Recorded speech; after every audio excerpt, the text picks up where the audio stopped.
The 4-Hour Body by Timothy Ferris. If you are bench pressing 400 pounds and are at 5% body fat, then you are in the top 1% of humans, and you don't really need Timothy Ferris' The 4-Hour Body. However, if you are among the other 99%, then this is a book specifically designed to give you the most important 2.5% of the tools that deliver 95% of the results in rapid body redesign and performance enhancement. At nearly 600 pages covering everything from the slow-carb diet to 6-minute abs, from pleasurable sex to the Uberman sleep, from swimming strokes to swinging techniques, Ferris' 2010 New York Times bestseller offers an enviable plethora of tools, indeed. Allow us to focus only on a few of them and get ready to learn how to lose 20 pounds in a month and how to trick yourself into succeeding in anything with a science-based, failure-proof strategy. The fundamentals, the 2 essential meds of body sculpting. In Anything at All, wrote memorably celebrated French writer Antoine de Saint-Exupéry in his memoir, perfection is achieved, not when there is nothing more to add, but when there is nothing left to take away. Very few sentences describe better the cornerstone of Ferris' philosophy, the minimum effective dose. Defined simply, the minimum effective dose, MED for short, is the smallest dose that will produce the desired outcome. In other words, it is the critical point beyond which everything else is not only wasteful but even counterproductive. For example, at the standard air pressure, water boils at 212 F, 100 C. This is the MED of the process. Higher temperatures will not make water more boiled, they will just consume more resources that might be used for something else, far more productive. To translate this into something even more comprehensible, if 15 minutes of tanning triggers a melanin response, spending 5 more minutes under the sun isn't just redundant, but might result in burning and a forced break from the beach.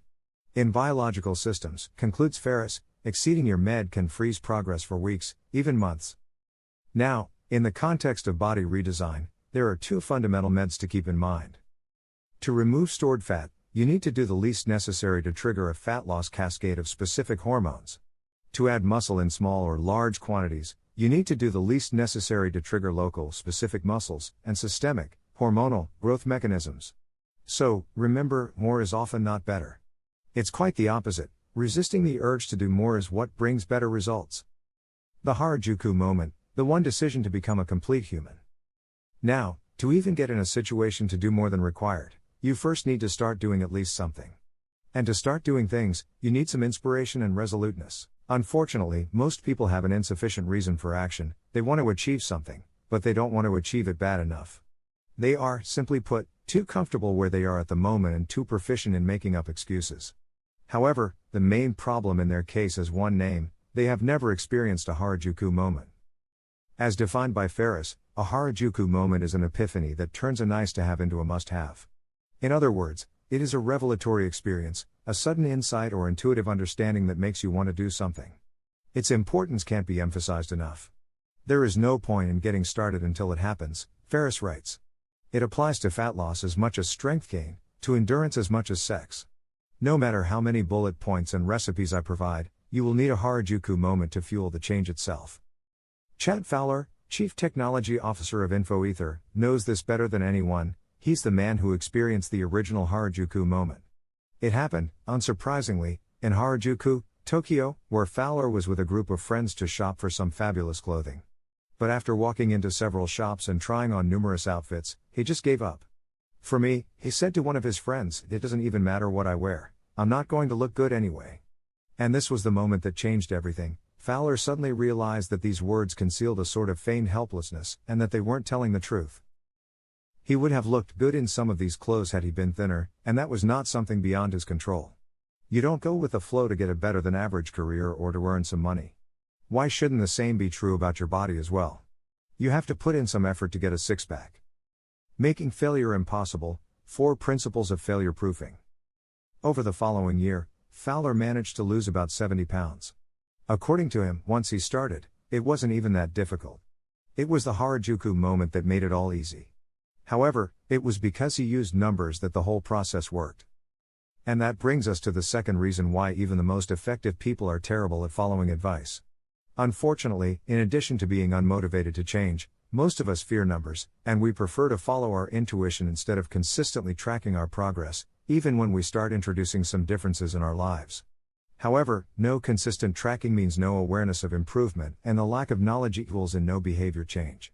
On the other hand, as Ferris writes, consistent tracking, even if you have no knowledge of fat loss or exercise, will often beat advice from world-class trainers. Why? Because numbers, as they say, don't lie.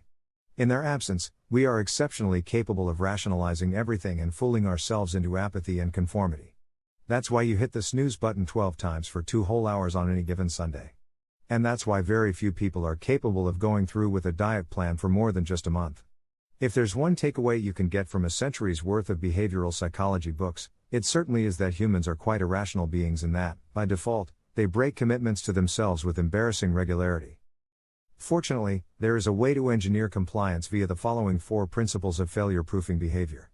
So, whenever you want to achieve something, be sure to make it conscious. You need to be aware of what you're doing in real time, not after the fact. So, if your goal is to sculpt a perfect body, be sure to get an accurate picture of your baseline, one that will look worse, not better, than you expect. Photoshopping your waist will neither help nor fix it, so capture it and use it. Make it a game. We like playing games because they are simultaneously repetitive and unpredictable, but their outcomes are expected. In line with this, Aristotle once wrote that we are what we do repeatedly. And according to a study by Nike, we can even attach a number to his belief. Apparently, it takes 5 repetitions for something to become a habit. So, when in doubt, take 5 as the rule, be that something 5 workouts, 5 meals, or 5 of whatever you want. Make it competitive. Just as much as we like playing games, we like winning them. So, don't compete against yourself, compete against somebody else. Embrace peer pressure. Remember that potential loss is a greater motivator than the potential reward. Make it small and temporary. Writing a 300-page novel may seem like a daunting task, but you can realize this in a single year if you will yourself to write no more than a single page a day. So, do that. Both theory and practice have proven numerous times in the past that baby steps are immensely practical and effective. The slow carb diet the 5 essential rules. Now, back to our main task. If you want to lose 20 pounds of body fat in 30 days, you don't need to focus on everything.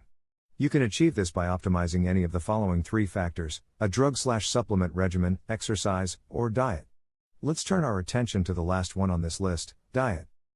According to Ferris, the only diet besides the rather extreme cyclical ketogenic diet, CKD, that is really effective is the slow carb diet. How does he know, you wonder? Well, because he is, quite literally, a laboratory of one. Meaning, he has tried most of the popular diets around, and the slow carb was the only one that worked for him. Fortunately, it's pretty easy to implement it in your life. There are just 5 simple rules to follow and 8 even simpler mistakes to avoid. Let's start with the rules.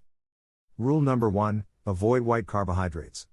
That means avoiding all bread, rice, including brown, cereal, potatoes, pasta, tortillas and fried food with breading. Rule number 2, eat the same few meals over and over again. There are almost 50,000 products in an average US grocery store, but only a handful won't make you fat. So mix and match from the following list. Proteins: egg whites, chicken breast or thigh, beef, fish and pork. Legumes: lentils, black beans, pinto beans, red beans and soybeans. Vegetables: spinach, mixed vegetables, including broccoli and cauliflower, sauerkraut, kimchi, asparagus, peas, and green beans. You can eat as much as you like of the above food items, but keep it simple, pick 3 or 4 meals and repeat them. And frequently eat, about every 4 hours, starting as soon as you wake up. Make sure to have your first meal within an hour of opening your eyes. This is very important. Rule number 3, don't drink calories. Drink massive quantities of water and as much unsweetened tea or coffee as you like. But be sure to avoid milk, including soy milk, normal soft drinks, or fruit juice. Limit diet soft drinks to no more than 16 ounces per day. Rule number 4, don't eat fruit. Contrary to what many nutritionists say, humans don't need fruit 6 days a week, and they certainly didn't evolve in environments that allowed them to eat fruit all year round. In other words, it's safe to say no to fruit. Even more, it's healthy. Fructose, fruit's principal sugar, is converted to glycerol phosphate more efficiently than almost all other carbohydrates. And glycerol phosphate, via the liver, transforms into triglycerides or, in other words, fat storage. So, it's the other way around. Instead of eating fruit 6 days a week, avoid it on any other day but the 7th. Tomatoes and avocados are the only exceptions to this no fruit rule. Rule number 5, take 1 day off per week. On the 7th day of any given week, you can enjoy not only fruit but absolutely everything else, in any desired quantity. Really. Paradoxically, Informs Ferris, dramatically spiking caloric intake in this way once per week increases fat loss by ensuring that your metabolic rate, thyroid function and conversion of T4 to T3, etc., doesn't downshift from extended caloric restriction. In simpler words, you are allowed a DGW, or dieters gone wild, day in the slow carb diet. The slow carb diet 2, the 8 mistakes. In addition to following the 5 simple rules above, the slow carb diet is also a lot about avoiding the following 7 mistakes. Not eating within 1 hour of waking, preferably within 30 minutes. Skip breakfast, and you will fail. Not eating enough protein. Get at least 20 grams of protein per meal. Not drinking enough water. Increased hydration is a must to ensure optimal liver function for fat loss. Believing that you'll cook, especially if you're a bachelor. Don't change 2 habits at once. Food preparation is less important than food selection. So, get canned and frozen food. Mistiming weighing with your menstrual cycle, not a problem for bachelors. If you are a woman, ignore scale readings in the 10 days before menstruation. Women tend to retain much more water just before their periods. Overeating domino foods. Domino foods are foods that are prone to portion abuse, as eating one portion of them often leads to another and another. So, get all those domino foods, nuts, chickpeas, hummus, peanuts, macadamias, potato chips, out of your house. Or, at least, out of your reach. Over-consuming artificial or all-natural sweeteners, including agave nectar. Skip sweeteners whenever possible, because they spike your insulin and screw up your metabolism. Hitting the gym too often. Remember the med, less is sometimes more.